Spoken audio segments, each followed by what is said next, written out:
जय माता दी दोस्तों, मैं हेमान्या मेहरा अम्बे कृपा चैनल में आपका स्वागत करती हूँ।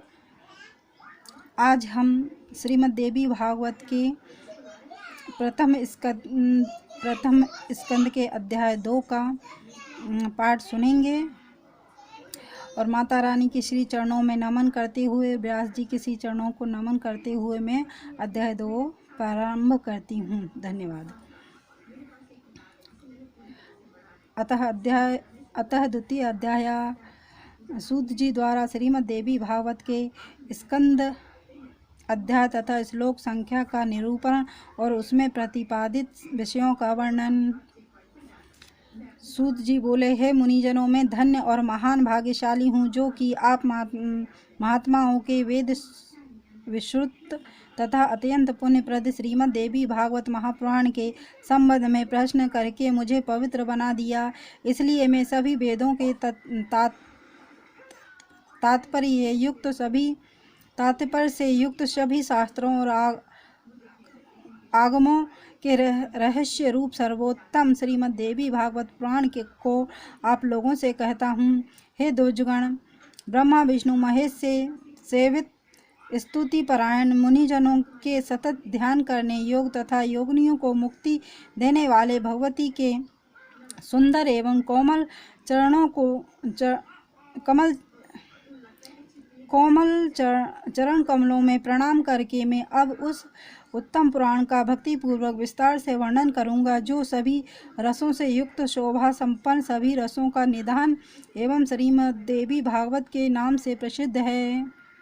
वैदिक मार्गानुसार जिसे विद्या कहते हैं, जो सर्वदा आदि शक्ति कही गई है, जिन्हें योगी लोग पराशक्ति भी कहते हैं, जो सर्वज्ञ भव बंधन काटने में निपुण है तथा जो सबके हृदय में विराजती रहती है, और दुरात्मा प्राणी जिन्हें नहीं जान सकते, मुनियों के ध्यान करने पर जो शीघ्र प्रत्यक्ष दर्शन देती है, वे भगवती सर्वदा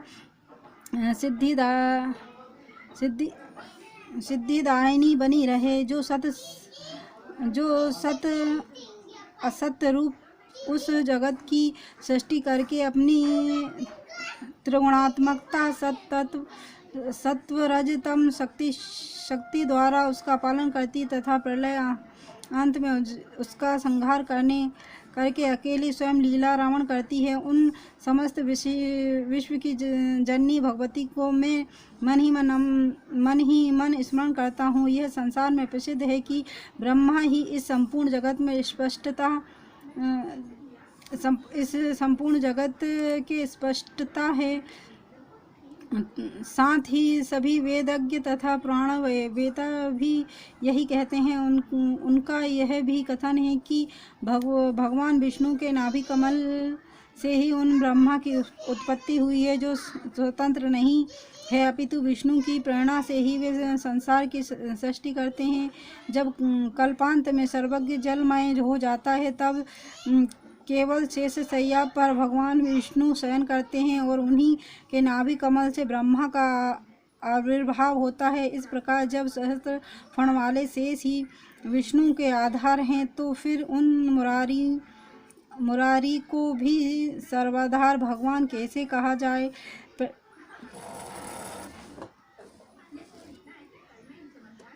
प्रलयकालीन समुद्र का जल भी तो रस रूप ही है और बिना पात्र रस कहीं ठहर नहीं सकता। अतः जो सब प्राणियों में शक्ति रूप से विराजती रहती है, मैं उन संपूर्ण संसार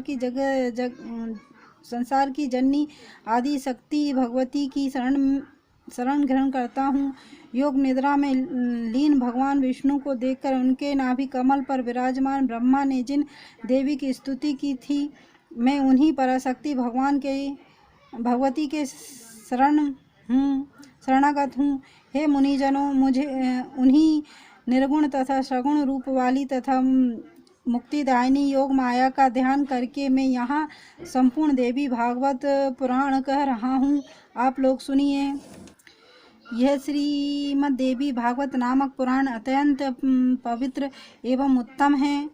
इसमें 18,000 सुंदर श्लोक कृष्ण द्वैपायन द्वारा विचित्र इस श्रीमद् देवी भागवत पुराण में कल्याणकारी 12 स्कंद तथा कुल 318 अध्याय बताए गए हैं। इसमें प्रथम स्कंद में 20 अध्याय, द्वितीय स्कंद में 12, तृतीय में 30 और चतुर्थ में 25 अध्याय हैं। पंचम स्कंद में 30 अध्याय, षष्ठ में 31, सप्तम में 40, अष्टम में तत्व संख्या के बराबर अर्थात 24, नवम में 50 और दसम स्कंद में 13 अध्याय मुनि व्यास जी ने कहे हैं।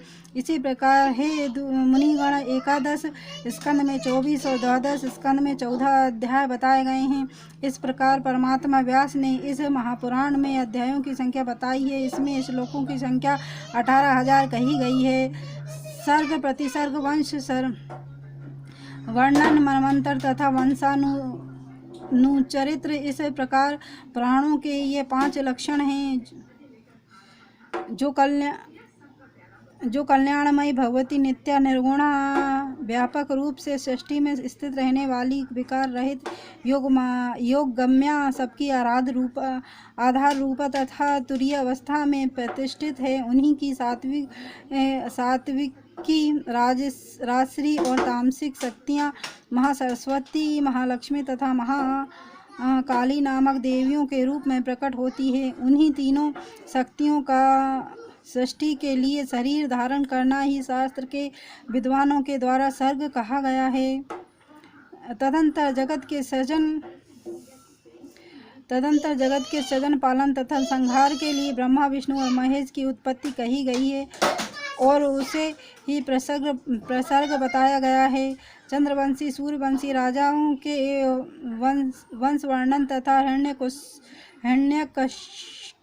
हिरण्यकश्यप आदि दैत्यों के वंश कथन को वंश कहा गया है। इसी प्रकार स्वसंभव आदि 14 मनुओं का वर्णन एवं उनके समय विभाग मनवंतर कहलाते हैं। उन मनुओं के वंश का क्रमशः वर्णन करना ही वंशानुचरित्र कहा गया है। हे मुनिवरों, इस प्रकार सभी पुराण उपयुक्त 5 लक्षणों से युक्त होते हैं। 1.25 लाख श्लोकों का महाभारत नामक ग्रंथ भी व्यास जी ने ही रचा है। यह इतिहास कहलाता है जो वेद सम्मत होने के कारण 5वां वेद कहा गया है। शौनक जी बोले, हे सूत जी, वे पुराण कौन कौन से हैं और कितने हैं? हम लोगों को सुनने की उत्कृष्ट इच्छा है और आप सर्वज्ञ हैं, अतः विस्तार से बताइए। कलिकाल से भयभीत हम ब्राह्मण नैमिषारण्य में ही रहते हैं। ब्रह्मा जी के मनोमय चक्र हमें देकर यह आदेश दिया था कि इसी चक्र के पीछे पीछे आप लोग जाएं। जहाँ इस चक्र की नेमी क्षीण हो जाए वह देश परम पवित्र कहा गया है। वहाँ कभी कलियुग का प्रवेश नहीं होगा। आप लोग वहाँ तब तक रहें जब तक पुनः सत्ययुग न आ जाए। उनका यह वचन सुनकर तथा उनकी बातों को हृदय में रखकर हम लोग सब देशों के दर्शनार्थ उस मनोमय चक्र के पीछे पीछे तत्काल चल दिए। चलते चलते इसी स्थान पर पहुंचकर उस चक्र की नेमी हम लोगों के देखते देखते क्षीण हो गई। तभी से यह स्थान परम पवित्र नैमिष क्षेत्र के नाम से प्रसिद्ध हुआ। यहाँ कभी कली का प्रवेश नहीं होता। इसलिए मैंने अनेक ऋषि मुनियों, सिद्धगणों एवं कली के भयभीत महाआत्माओं के साथ यहाँ अपना निवास बना लिया है। हम लोगों ने यहाँ पर चरु पुरोणाश आदि द्वारा अनेक पशुवध विहीन यज्ञ किए हैं। जब तक सतयुग न आ जाए तब तक हम लोगों का यहीं रहने का दृढ़ निश्चय है। हे सूत जी, आप निश्चित रूप से हम लोगों के सौभाग्य से ही यहाँ आ पहुँचे। इसलिए आप ब्रह्म सम्मित पावन पुराण की कथा कहिए। हे सूत जी, हम लोगों को सुनने की उत्कृष्ट इच्छा है और आप जैसे बुद्धिमान वक्ता भी प्राप्त हैं। हम लोग भी अपना सभी कार्य त्याग कर चित्त एकाग्र करके यहाँ स्थिर हैं।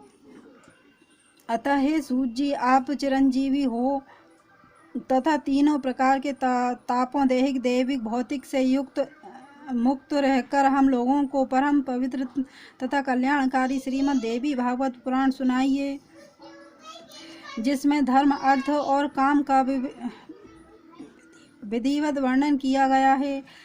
महर्षि व्यास जी ने भी बताया है कि इसके द्वारा ज्ञान प्राप्त करके पुनः उससे मुक्ति मिलती है। हे सूत जी, महर्षि वेदव्यास ने जिस पवित्र पुराण को कहा है, उसके मनोहर कथा चरित्र को सुनने से हमारी कभी तृप्ति नहीं होती है।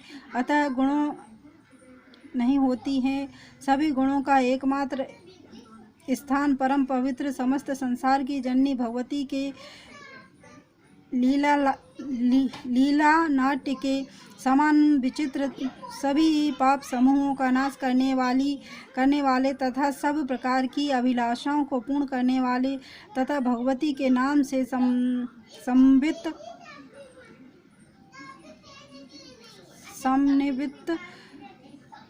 श्रीमद् देवी भागवत महापुराण को प्रकट कीजिए। इति श्रीमद् देवी भागवत महापुराणे अष्टादश सहस्रस्यां संहितां प्रथम स्कंदे ग्रंथ संख्या विषय वर्णनम नामः द्वितीय अध्यायः। जय माता दी दोस्तों, ये वीडियो अगर आपको अच्छा लगा हो तो इस चैनल को लाइक और सब्सक्राइब करें और माता की श्री चरणों को नमन करते हुए और व्यास जी के श्री चरणों को नमन करते हुए मैं अपनी वाणी को विराम देती हूँ। धन्यवाद।